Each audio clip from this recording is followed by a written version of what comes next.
Hey guys, welcome back to the WODdoc Project 365, episode 932. Guys, if you're following along on YouTube, please jump on over to thewoddoc.com. Check out all the full-length videos that we have there. That is where we house them.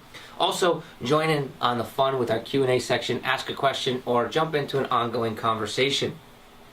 We've been testing the shoulder. We gave you a little challenge a couple days ago, and then we showed you a fix to that challenge. Now, what we did is we challenged the arm in a position that was below 90 degrees, meaning it wasn't up and overhead, and your arm was out in front of you. That's the easiest place to be able to challenge your arm. We're going to make it a little bit more difficult today and propose a second challenge for you in which your arm is out to the side.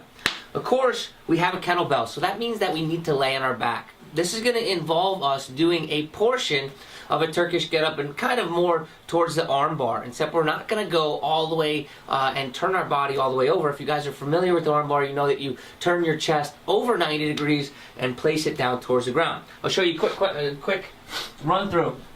If I was doing an arm bar here and I was driving myself over, I get my hips all the way over. I try to post up and keep my arm in this position here, and I would allow myself to get all the way over, and I'd push my chest as far as I could, right?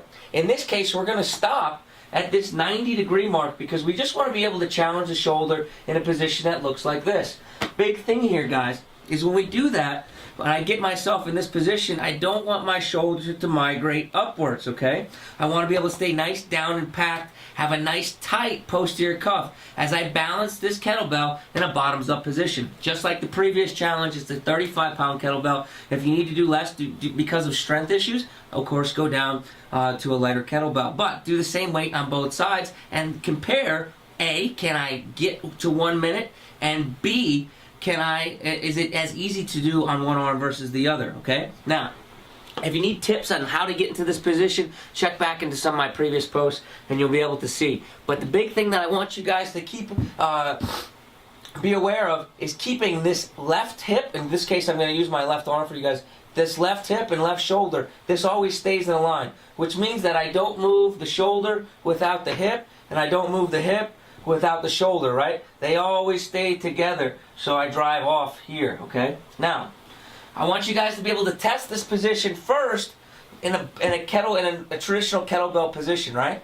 So, no recruitment of the upper neck. I'm just going to post up just like I am. I'm going to start with that little press, that push-up press, that plus position, and all I'm going to do is drive off my left leg, and I'm going to get to the position in which my body is at 90 degrees, right? So hips at 90 degrees, shoulders are at 90 degrees, and I'm holding up into this position. If you're comfortable in this position, this is where your challenge, this allows you to do the challenge. If you're not comfortable in this position, I wouldn't suggest doing it by yourself, and I wouldn't suggest doing it, and I definitely, at very least, have a spotter to do so, because kettlebell bottoms up position is one of those positions that can possibly cause injury. You can drop the kettlebell on yourself, and that's not what we want to be able to do.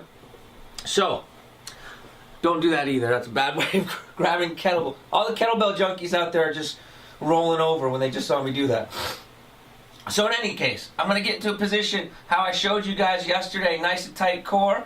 I get the kettlebell in a bottoms up position. I'm going to press it out, nice tight posterior cuff. And then all I'm going to do is drop this leg down. This arm's going to come to the side. And I'm going to drive my shoulder and hip together until I get to that 90-degree mark. This is the position in which I want to be able to stabilize for 1 minute, okay? Show it to you guys from a different perspective here. If I'm in this position here, bottoms up position, drive, shoulders in a nice tight packed position, drop the leg down, arm comes out to the side, and I get to the position in which I'm in 90 degrees. 1 minute, this position. Can you guys do it? If you can, awesome. If you can't, tomorrow we'll have a fix. Guys, if you have any questions or comments, please post them below. And as always, until tomorrow, we are optimizing function to optimize performance.